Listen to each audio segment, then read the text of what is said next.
Bienvenue au rythme battant de l'oncologie gynécologique, présenté par le Regroupement des gynécologues-oncologues du Québec, RGOQ. Avant de commencer, une brève note. Ce balado est soutenu par une subvention éducative sans restriction d'AstraZeneca. Le contenu, le choix des experts et les sujets abordés sont entièrement indépendants et les opinions exprimées sont celles de nos experts, sans aucune influence d'AstraZeneca. Cette discussion s'adresse uniquement aux professionnels de la santé et est présentée à titre informatif seulement. Elle ne constitue pas un avis médical et ne doit pas être sortie de son contexte. En écoutant, vous acceptez que ce contenu ne soit pas destiné aux patientes ni au grand public. Pour un avis médical personnalisé, veuillez consulter un professionnel de la santé qualifié. Maintenant, commençons et explorons le rythme battant de l'oncologie J'ai gynécologique. l'immense plaisir d'introduire une de nos collègues à Toronto et oncologue médicale, Dr. Stéphanie Lheureux, qui est bien connue, bien publiée dans l'oncologie médicale. Et donc, nous sommes très heureux de l'avoir aujourd'hui avec nous. Donc, bienvenue, Dr. Lheureux. Bonjour Et à aujourd'hui, tous, un grand merci d'être parmi vous aujourd'hui. Le sujet, on va parler des antibody drug conjugates, surtout dans le monde du cancer de l'ovaire platin sensible, mais on ne peut pas commencer cette discussion sans évidemment parler de la platine résistance et des nouveaux médicaments, notamment le mirvetuximab qui sera bientôt ici, on espère, au Canada. Donc, Dr. Lheureux, comme on sait, au FDA, ça a été approuvé dans les cancers de l'ovaire platin résistant et ça s'en vient bientôt avec Health Canada. Par contre, on aimerait avoir votre opinion de comment vous voyez que le mirvetuximab sera incorporé à notre pratique dans le platin résistant. Et merci beaucoup pour cette question. Je pense que c'est en fait une étude qui est importante. L'étude Mirasol est une étude importante parce que malheureusement, la situation du cancer de l'ovaire platine résistant est malheureusement une situation qui est challenging pour les patients et pour l'équipe médicale, car malgré tous les essais qui ont été faits dans le passé, très peu ont montré un bénéfice en termes de survie globale. Donc, c'est quand même important de dire que cette étude a montré une improvement de la survie globale chez les patients avec le mirvetuximab comparé à la chimiothérapie classique qui était donnée seule. Donc, si on veut faire un résumé rapide de l'essai, c'était un essai de phase 3 qui sélectionnait les patientes. Donc, les patientes avaient un cancer séreux de haut grade qui était résistant aux platines avec la définition classique du cutoff de 6 mois. Et les patients étaient sélectionnés sur un critère très particulier du target du folate récepteur. Et c'est important parce que il y avait une sélection importante sur ce critère avec une définition très spécifique. L'expression des folate récepteurs était faite par un laboratoire central, par IHC, et qui était définie par une intensité d'expression au moins à 2+, pour au moins 75% des cellules viables cancéreuses. Donc ça, c'est un critère très important pour sélectionner les patients qui vont bénéficier du traitement par mirvetuximab. Et ce critère est lié à la caractéristique du mirvetuximab qui target les folate récepteurs. Mm-hmm. Autre caractéristique clinique qui était importante dans cette étude, c'est qu'ils avaient exclu les patients qui sont définis comme réfractories et ils ont limité l'utilisation du mirvetuximab pour les patients qui avaient reçu entre 1 ou 3 traitements auparavant. Aussi, une importante note, c'est que les patients étaient autorisés à avoir reçu auparavant un PARP inhibiteur ou du bevacizumab. Et donc, cette étude de phase 3 a randomisé les patients entre le traitement par mirvetuximab versus le standard of care qui était soit weekly Taxol, soit Caelix, soit topotecan. Et quand ils ont comparé mirvetuximab par rapport à ce traitement standard, il y a une amélioration de la survie sans progression et aussi de la survie globale. Donc, c'est pour ça que ce traitement a été approuvé par FDA et qui est currentment sous review par Health Canada, mais qui devrait probablement être incorporé dans nos pratiques pour nos patientes. C'est super, on a vraiment hâte, ici au Québec, surtout et donc comment est-ce qu'on envisage faire, le testing des récepteurs de folate? Est-ce que tous nos pathologistes devraient, commencer à faire ça ou est-ce que ça devrait être plutôt centralisé? Alors, c'est vrai que c'est un critère important puisque c'était vraiment un critère qui a permis de sélectionner les patientes.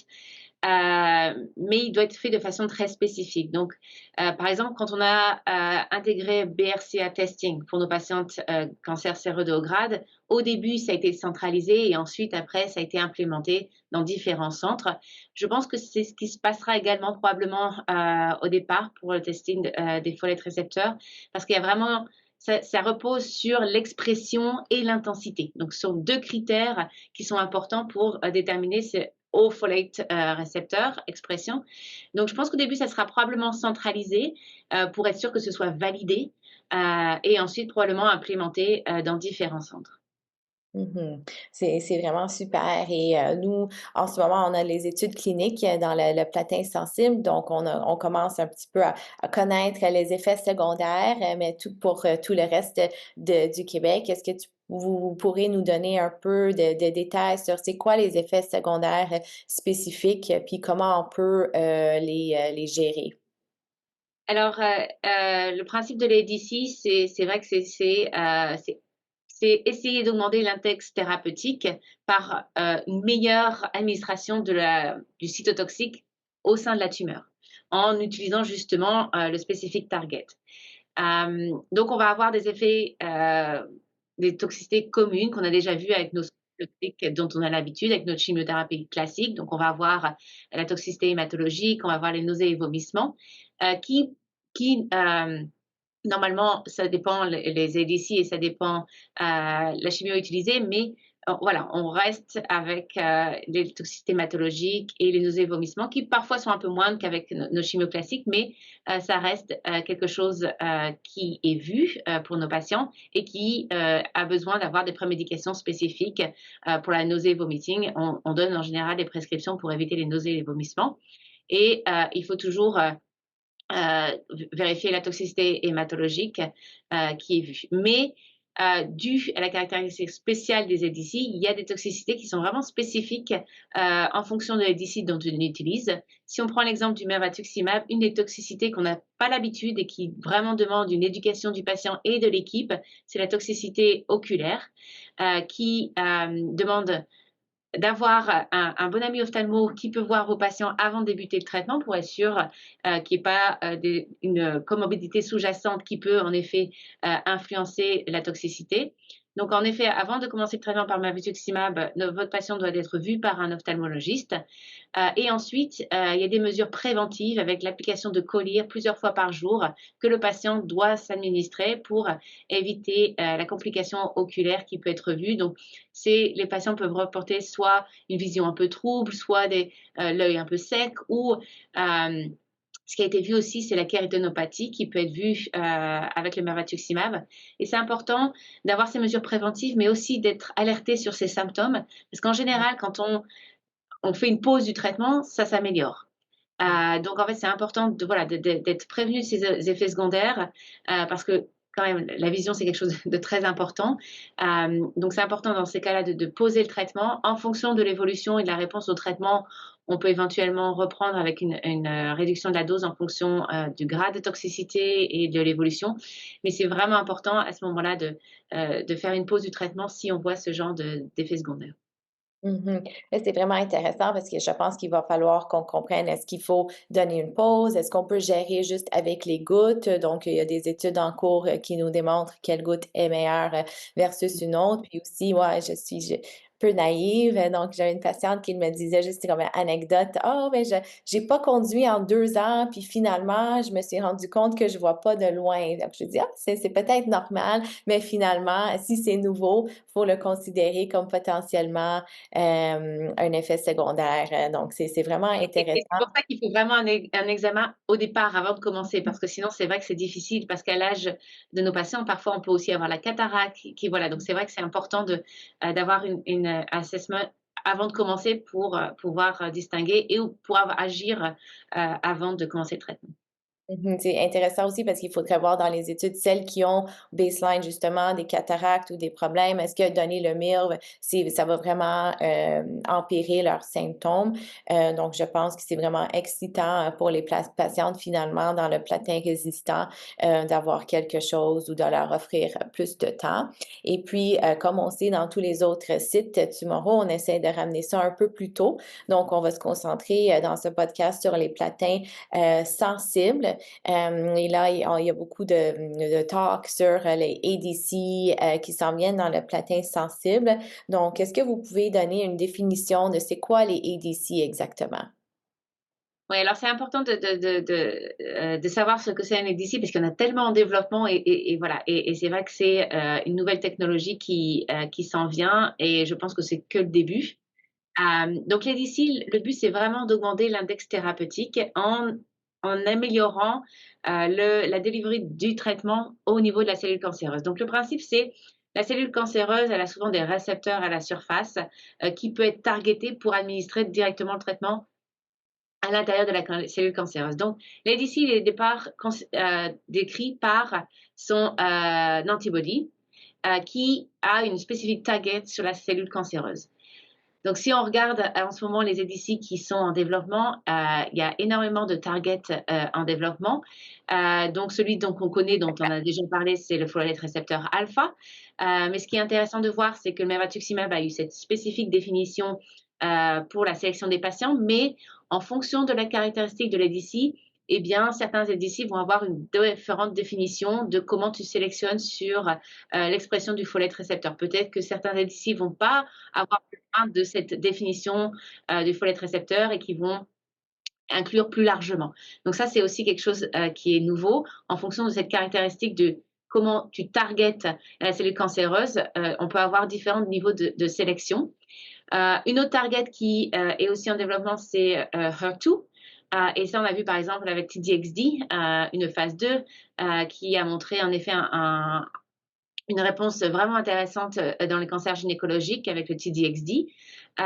D'autres targets qui sont en développement, c'est TROP2, CDH6, B7H4, Claudin-6 as well, mesothelin, so tissue factor. So a lot of targets currently en développement.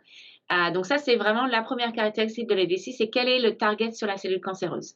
Et donc, quand on regarde, il y a plusieurs options et qui sont en train d'être correctement en essai clinique.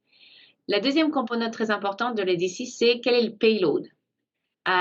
Et donc, on a le payload qui est en général, pour le moment, qui reste surtout un cytotoxique, chimiothérapie. Ça reste une chimiothérapie cytotoxique pour le moment. C'est soit un inhibiteur de la tubuline, comme par exemple le mirvetuximab, mais il y en a d'autres qui développent le payload comme un inhibiteur de la topoisomérase 1. Donc ça, c'est important. Et quand on parle du payload, il y a le type de payload et aussi combien de payload est attaché à l'ADC. Donc c'est ce qu'on appelle le ratio, drug ratio. Donc au départ, c'était plutôt 4. Maintenant, on voit des ADC qui sont développés avec 8. Et ça, c'est toute une technologie pour être sûr que ce soit stable. Et ensuite, il faut que le target soit lié au payload. Et c'est ce qu'on appelle le linker, qui est aussi une caractéristique très importante. Est-ce qu'il est clivable, pas clivable? Parce qu'en fait, ça va engendrer des toxicités différentes. Ça va stabiliser ou pas l'ADC en circulation. Influence, par exemple, les toxicités off-target, on-target, on-site, off-site. Toutes ces caractéristiques, en fait, vont faire que l'ADC a une activité très spécifique et une profile de toxicité très spécifique aussi. Donc ça, c'est des caractéristiques qui sont très importantes à connaître quand on décrit l'ADC. Et c'est aussi important, je pense, pour la séquence des traitements parce que, par exemple, si on target le même target avec une séquence de traitement, est-ce qu'on va être toujours efficace? Ou est-ce que si on target avec le même payload, on sera toujours efficace? Donc ça, c'est vraiment des questions qui sont importantes et qui vont émerger avec l'évolution des traitements. C'est tout ce qui est séquence de traitement et les mécanismes de résistance de l'ADC qui ne sont pas encore vraiment connus, les mécanismes de toxicité des ADC, donc qui est aussi quelque chose qu'il va falloir répondre dans les années à venir. Et par rapport à la toxicité, j'ai parlé du fait que la caractéristique de l'ADC était importante. Une autre caractéristique qui est en ce moment discuter, c'est quelle est la dose exacte qu'on Mmh. doit administrer aux patients. Et on voit que, par exemple, les essais cliniques en ce moment changent un peu dans le design. Il y a une sorte de phase d'optimisation de dose entre le risque de toxicité et le bénéfice. Il y a beaucoup de questions sur comment optimiser la dose qu'on donne à l'ADC. Donc ça, c'est aussi quelque chose de nouveau qu'on n'avait pas avec les essais avant. Mmh, ça devient vraiment intéressant, puis aussi de choisir quel EDC qu'on peut donner, puis comme vous avez dit, dans quel ordre, ça va être vraiment intéressant. Et donc, est-ce que vous avez des marqueurs prédicteurs? Donc, comme on sait, dans le cancer de l'endomètre, on commence à avoir de l'expérience à essayer de cibler certains changements moléculaires pour un certain changement, mais dans l'ovaire, on parle souvent de soit le BRCA ou soit le HRD, peut-être le KELIM qui commence à s'intégrer en pratique. Est-ce que vous pensez qu'il y aurait d'autres marqueurs prédictifs qu'on devrait utiliser pour sélectionner les patientes? Alors ça, c'est vraiment une question très importante et dont malheureusement, j'ai pas, j'ai pas la réponse. Si on regarde par exemple le développement de Mervatuximab, on se rend compte qu'ici la sélection des patientes est vraiment importante sur l'expression et l'intensité d'expression du folate récepteur. Donc ça, on sait que ça c'était un marqueur important pour le Mervatuximab. Si on regarde certains ADC qui sont currentment en développement, eh bien, ils sont pas tous, il n'y a pas tous une sélection sur le target. Parce que c'est vrai que le biomarqueur pour sélectionner les patients, le target paraît quelque chose d'important, mais en fonction de la caractéristique de l'ADC, eh bien, certains essais cliniques ne demandent pas forcément la sélection par rapport à ce biomarqueur lié au target. Euh, Pourquoi? Vous me dites, parce qu'en fait, il y a certains ADC qui, en effet, euh, quand l'ADC est délivré à la tumeur cancéreuse, il y a aussi un effet qui est lié aux cellules envoisinantes. Donc, c'est une sorte donc peut-être que en fonction de l'ADC, il n'y a pas forcément besoin de sélectionner les patients sur le target parce qu'il y a un effet lié aux cellules voisines qui induit la mort de cellules voisines par effet d'une cellule. Donc ça, c'est quelque chose aussi qui est nouveau et qui complique un petit peu du coup la sélection des patients parce que on n'a pas d'autres, à part pour le moment la sélection liée au target, on n'a pas d'autres marqueurs de réponse ou de résistance. Et c'est quelque chose qui sera très important à connaître par la suite. Quels sont les mécanismes de résistance aux ADC, puisque c'est quelque chose qui est nouveau et qu'on n'a pas vu actuellement chez nos patientes. Donc, comme on a fait pour les PARP, par exemple, pour les PARP, on ne connaissait pas forcément les mécanismes de résistance. Maintenant, on commence à les connaître. Et je pense que voilà, ça sera pareil. C'est des études qu'il faut faire. Quels sont les mécanismes de résistance à l'ADC? Est-ce que c'est lié au target? Est-ce que c'est lié au payload? Et donc, ça sera important pour rapport à la séquence des traitements par la suite. Mmh. Et c'est vraiment intéressant et aussi l'autre chose qui est intéressante à discuter, par exemple, nous, dans le platin sensible, on l'aime bien ou ça nous plaît beaucoup comme chirurgien de potentiellement offrir la chirurgie. Dans mon centre, on est reconnu un peu comme un centre chirurgical. On fait beaucoup de support. Donc, en fait, les patientes nous demandent pour la chirurgie et dans le monde maintenant de l'immunothérapie, des ADC, où est-ce que vous voyez le rôle de la chirurgie qui entrerait dans toute cette histoire déjà complexe? Alors, la chirurgie, c'est vraiment un point très important du traitement de nos patientes. Donc, je pense que c'est vrai qu'en première ligne, ça a déjà été très établi. La chirurgie avec nos diseases, nos tumeurs après la chirurgie est vraiment un facteur pronostic très important. Donc, ça, c'est déjà connu. Et avec les études récentes qui ont été publiées, la chirurgie doit être considérée à nouveau pour les patients qui sont en rechute sensible. Si la patiente peut être opérée à nouveau sans visible disease après la chirurgie, c'est quelque chose qui doit aussi être offert à nos patients parce que il y a potentiellement un bénéfice.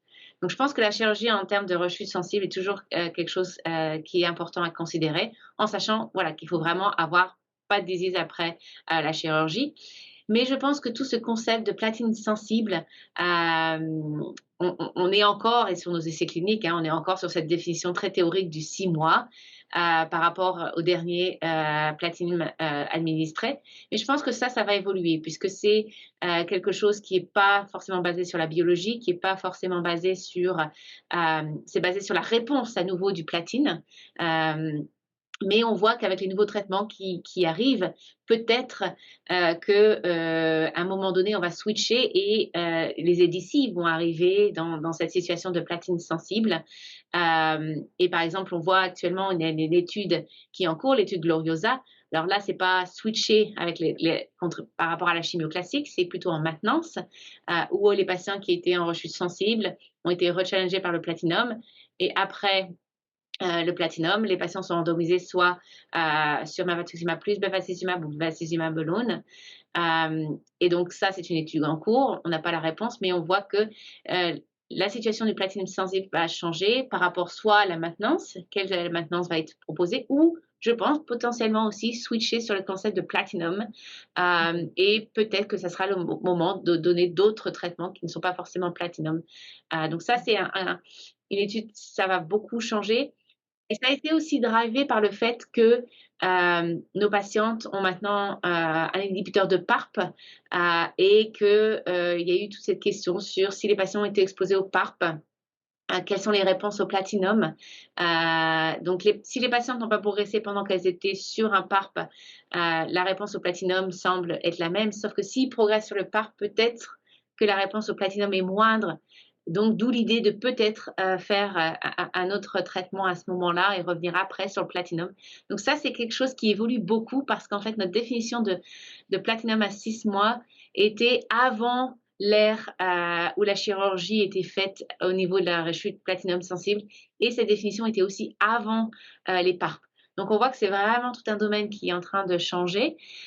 Et on voit par exemple JCIG qui a publié des recommandations où on disait que même peut-être on a cette définition de 6 mois, mais peut-être en fait à 3 mois, on pourrait éventuellement reconsidérer change of platinum. Donc on voit que ça change beaucoup et c'est là où la sélection des patientes va être importante et beaucoup de recherche est encore.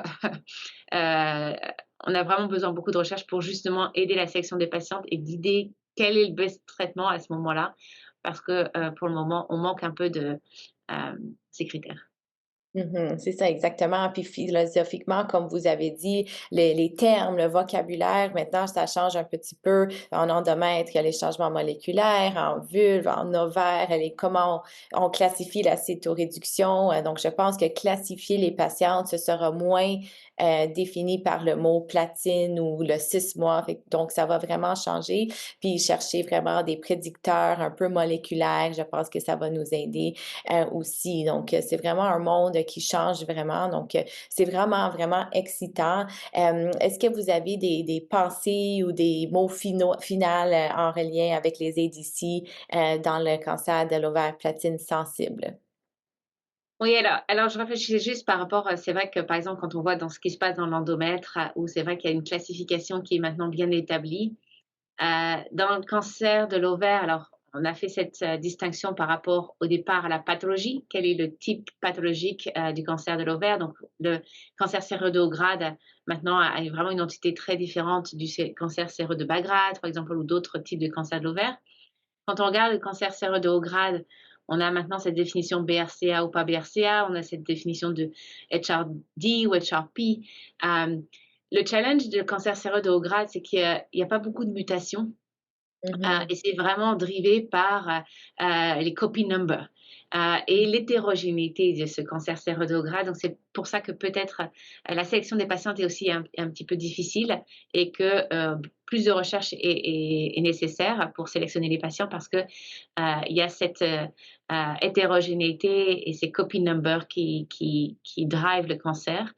Mais voilà, mais on voit qu'avec l'avancée de la science, de la technologie, en fait, on peut finir par sélectionner les patients. Donc, je suis optimiste que ça sera possible.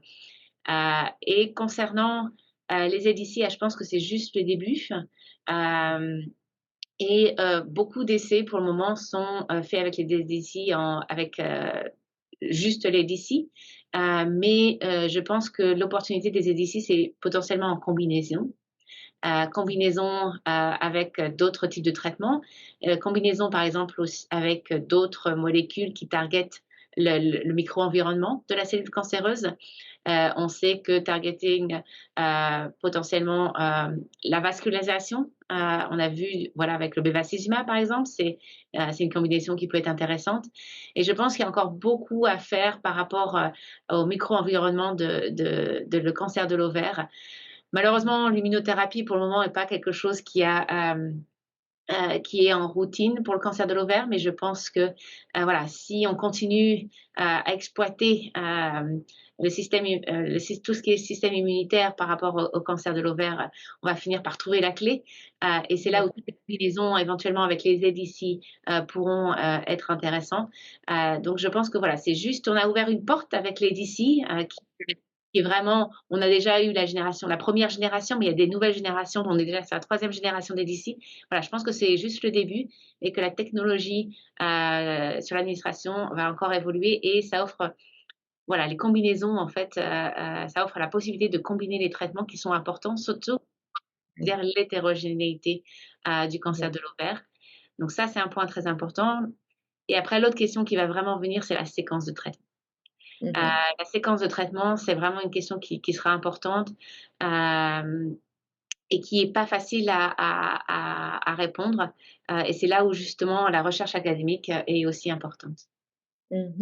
Puis je pense, tu sais, pour un petit des dernières notes, nous, notre centre et je pense que la communauté de gynéco-oncologie en général, ils sont bien motivés à cibler vraiment à chaque patiente la cible ou la séquence parfaite et je pense que dans mon axe d'intérêt, c'est surtout l'intelligence artificielle puis la carcinose et donc il y a beaucoup de domaines d'études qui regardent pourquoi la distribution, même dans le cancer de l'ovaire, la distribution, les changements biologiques et utiliser le AI pour, prédire la distribution du cancer, leur biologie, leur behavior, puis surtout leur réponse probablement, non seulement au PARP, là, il y a plusieurs études qui sortent, mais dans les ADC. Donc, on espère qu'on s'en va vers quelque chose de plus moléculaire, de plus ciblé pour les patientes, parce que c'est sûr, on veut qu'elles vivent longtemps et que le moins de complications possibles. Donc, sur ce, Et c'est vrai que la complication c'est vrai que c'est quelque chose aussi qui est important à connaître, les profils de toxicité des ADC parce qu'on a parlé des toxicités du mirvetuximab, mais chaque ADC a son profil de toxicité.